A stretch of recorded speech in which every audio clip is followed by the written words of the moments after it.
Okay, so hi, this is Idiot Head, looking for your commission. Right now I have a Five Nights at Freddy's fan game that's kind of based on Magic the Gathering. The main thing that differs from Magic the Gathering is that whenever you get a unit down, um, basically a figurine pops up on the board, and then you move the figurine around, and it activates all the rooms, and you try and get to the other side. So that's the basic gist of the game. Um, so basically, what I want to happen is whenever a card is placed down from your hand, like into this zone, like I know you can do stuff with zones. Um, it puts the corresponding figurine onto the board, usually in the office. Yeah, so like in the office, and then if it's not supposed to be in the office, the player can move it from there. But basically, that's what I want to happen. Next, some and the thing is, these cards also cost battery. So if you can see here, there's an 8 next to the little battery thing. So that means I want this thing to makes this battery, this like battery ticker, to go down 8 paces. So whenever I put the card into this zone, it spawns this and puts the battery ticker down 8 spaces. Now there's other cards that, for example, 6 a.m., where you just need to take down the battery and nothing else. No like big, what do you call it? No figurine that spawns. So now more on the figurines. So if you can see here, this figurine has an attack of 6, a health of 1, and a movement of 1. So basically what we use to represent that right now are these little clickers. Yeah. So we have health. Sorry, like attack. You can see how this gets laborious after a while because there's like 20 units per game at least.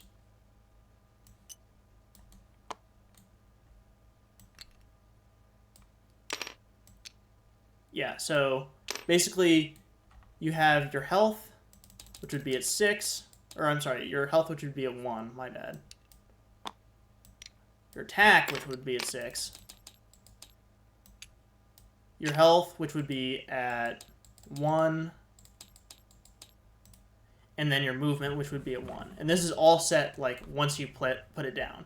Like, if you could have it so that these things are attached to the creature or the token or the figurine, I mean, that would be great. Another thing is I want snap points for these things to move around. So, like, whenever this guy moves around, I want him to snap to the center of this tile. Because, like, right now you can, like, do it like that. I had it before. Like, I've done that before, but these things would always fall off whenever I did that. Or they would, like, glitch inside of him. So I want these things to be attached and not move when the guy moves. The figurine moves. Yeah. Next, rooms. So let's go over to the rooms. So basically, every game you like pick 2 rooms that you want to definitely be in there, and then the rest are random. So you can like shuffle, shuffle, shuffle, and random thing. So basically, what I want is to anything you put in this card deck zone that is a room will get dealt out as a special thing. But right now, as you can see, it deals from the deck. It doesn't matter what's in this zone. It's just like for, I don't know, aesthetics at this point. And whenever the stuff runs out, you can't do it anymore. Like if I put this in here, like I want to be able to deal even when there's no cards. Like even when I destroy the deck and like put it into individual cards. You know what I'm saying? What would be great is if you would have like a button to like spread out all the cards so that you could like choose which ones you wanted. So like you press a button and then you like select cards and be like, oh, these are the 2 cards that I want out of like a million, right? Like that are laid out here. I don't know if you can do that, but maybe just, you know, shooting my shot, I guess. Next. Make it so some rooms have uses on them. So basically, like, I don't know, let's find one that makes sense for that.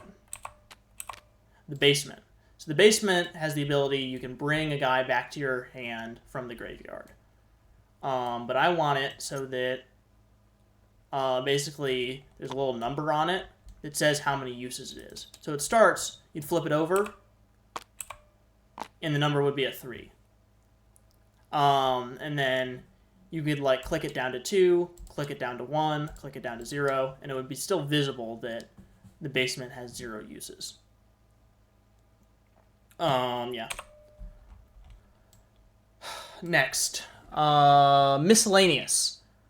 If you can make it so that player 1 starts as brown, whenever I log in to this game, like let me just go to the main menu, log out. There's that amazing theme music. Single player, log in.